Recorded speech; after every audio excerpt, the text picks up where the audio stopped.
Hey guys, Darren here. Okay, this really will be a quick video this time. Just going to have a quick update on today's sales. Today's and kind of yesterday's ish. Done really well. Sold another spiral for £8.99, and also the anti-monopoly went, and I believe that was £6.99 that went for. I think I paid £1.50 or something in the large charity shop haul video. I also sold two of these Monster High dolls. Different people, but sold on the same day. I take off these Argos labels and stuff first, but yeah, normally I just send in a couple of poly mailers with some foam wrapped around. That usually does the trick for those. And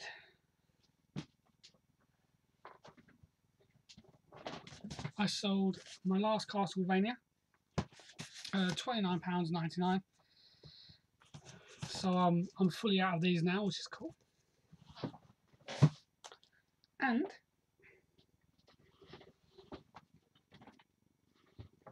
I just sold, finally, two Metal Gears. There we go. Just sold two of those to it's actually the same guy. He messaged me saying, would there be any postage discounts if I bought two? So I said, yeah, no problem. Just pay for one. Second one will be free because weight-wise, it still falls within the same bracket. So it won't cost me anything more anyway. And also, I'm actually going to send a third one to a mate of mine, just as a Christmas present. Basically, he took a liking to it, and at first I said to him, look, if I've got some left over, maybe you could buy one from me. But then eventually I thought, you know what, I've still got this one and two more sitting over there, so I don't mind. Send me one as a Christmas present. He loves it, so yes, that's what I'm going to do. So I've got 3 Metal Gears to send tomorrow. Actually, 2 of them will be Saturday because the guy ordered them past 10 o'clock, so I can't book them in for tomorrow. But 1 Metal Gear will be tomorrow. The 2 dolls will be tomorrow. Spiral will be tomorrow, and the anti-monopoly will be tomorrow. And the only other thing, excuse me, the only other thing was really quite disappointed. You can't really see it, but just kind of up there, just there, is the Bumblebee helmet from Transformers, and it sold for £19.99. I only paid £3.50 for it, so I was over the moon. Brilliant.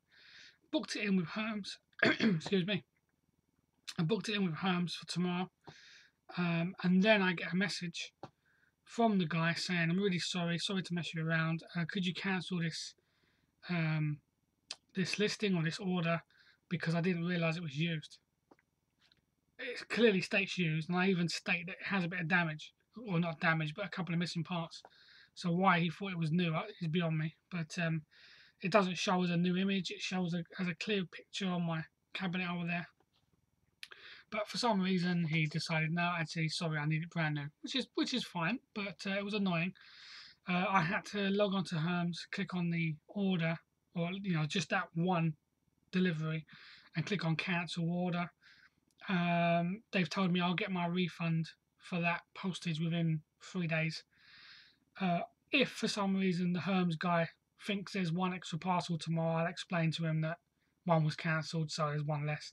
He shouldn't ask. The website it does state now, cancellation in progress or something, or awaiting refund. So hopefully the guy tomorrow shouldn't ask for an extra package, but if he does, I'll explain. Also, just before I go, there's a couple of things. First of all, if anyone out there is using Hermes, like obviously myself, you've probably seen it around. You may have seen it on the news. You may have seen it on a lot of parcel websites, including Hermes and Parcels to Go. That one of the main Hermes sorting warehouses, I can't remember where it is. I think it's Warrington. I think it is. Had a huge fire over, I think, the last few days or a few days ago. They have stated that no packages have been damaged. None have gone missing, anything like that. They just all parcels will have a delay of 2 days extra. So it's important to keep that in mind when you're sending them. I have told all of my customers be prepared in case it's an extra 2 days. I assume it's only packages that go through that depot, but Hermes have said it as like a general countrywide thing. So I'm not sure.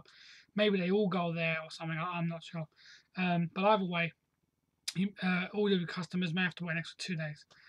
And also, I just want to pinpoint something that I mentioned in comments on my last video. I've had a lot of people saying about postage and the way they do it. A lot of you guys send it second class postage, save on money, and also most people who are doing this that don't tick the signed for box. And that's all well and good. That's fine. You can definitely save money by doing that.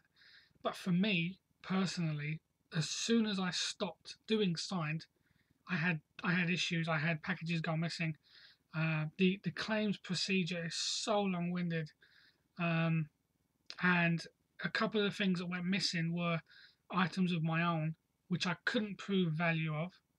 So they want proof of value, or if it's like an eBay auction, they just want the eBay link, so they know how much it sold for.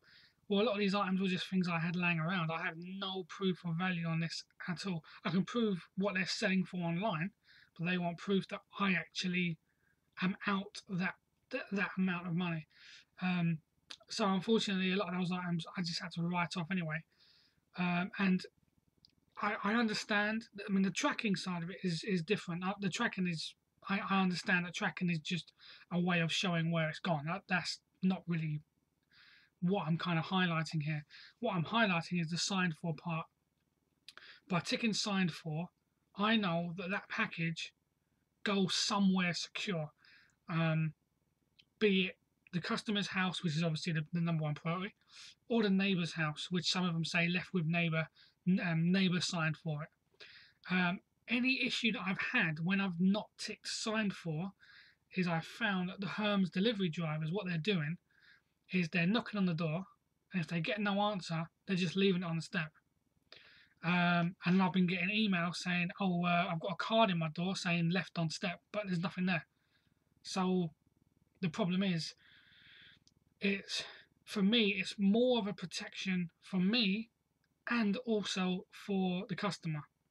It's £1 extra, and it adds so much more protection because it protects me in the sense that it stops somebody from basically saying, "I didn't get it," even when they did. If it's a high-end item and Hermes leaves it on the doorstep, and they think, "Well, you know what? I didn't have to sign for it. Where's the proof that it even got here?"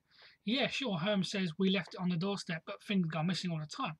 So this guy or this person could take it and say, "Didn't get it. It was left on my doorstep. There's nothing there." And we all know what eBay is like. eBay would instantly side with the buyer. The seller can go to hell as far as eBay is concerned in that instance. All I could prove is that it was left outside of the person's property, and that's what Hermes would tell me.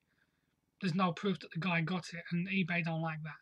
So for me, it protects me because if anyone ever says I didn't get it, I can go up to eBay and say, "Yes, they did. There's a signature, and that's the proof from Hermes." That's it. I'd win. I'd win it every time doing that. And also, it protects the customer from the same thing happening, but legitimately. So if the Hermes person leaves it on the doorstep, and it genuinely blows away, if it's high wind or if it gets stolen, I don't want that customer to be out an item, especially this close to Christmas. I've been there close to Christmas where I've ordered something. I thought, right, that's fantastic. I've got it. It's in the bag. I'm waiting for it, and it doesn't turn up. and it's so close to Christmas where suddenly I can't source another one, or obviously with a lot of the stuff that we sell, we have one-off items. I mean, retail, these are fine. You know, if this, for example, went missing, it would be a huge blow to me. But I could send another one because I've got another two. But you know, the dolls, for example, I've got another one of the dolls. But something like this, if that went missing, I can't get another one. I've only got this one, so I can't send him a replacement. He's upset because he was really waiting for that. Now I have to refund him, and he has to find another seller. He obviously purchased it from me because he felt this was a good deal. And sometimes there's not always another good deal around. Someone might be charging double what I am, in which case he now has to pay double and wait longer for the item to turn up. And for me, all of these problems go away by paying one extra quid. You know, just add it onto the price if I'm that worried, you know. So for me, paying £1 to avoid all of those issues. Yes, there's always going to be issues. Yes, delivery drivers can easily fake a signature and still leave it, you know, still leave it somewhere. I understand that, but it avoids the lazy drivers that think I can't be bothered to come back later and try for a redelivery. It says on their website they tried to deliver 3 times. Obviously they don't. They knock once. If there's no answer, they leave it on the step, unless it says signature required, in which case it forces them to go next door and at least leave it with a neighbour, and then put a card through the person's door saying left with number or whatever. So yeah, for me, that's why I pay the extra pounds.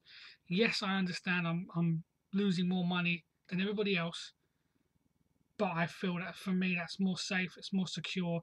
I know the customer's getting it, or at least a better chance of him getting it. I know I'm secured with eBay because I can prove instantly that someone there signed for it, which instantly backs me up in any what's the word? An open case. I can't remember what I called. But yeah, so in any open cases that gets opened up for eBay, I know I'm safe. I know I'm secure. So yeah, that's why I do it. Anyway, I'm definitely going. I have to basically do all these packages and, you know, wrap them up and stuff. So, anyways, thanks for watching. Thanks for listening, and I hope you guys have a great weekend. Thank you.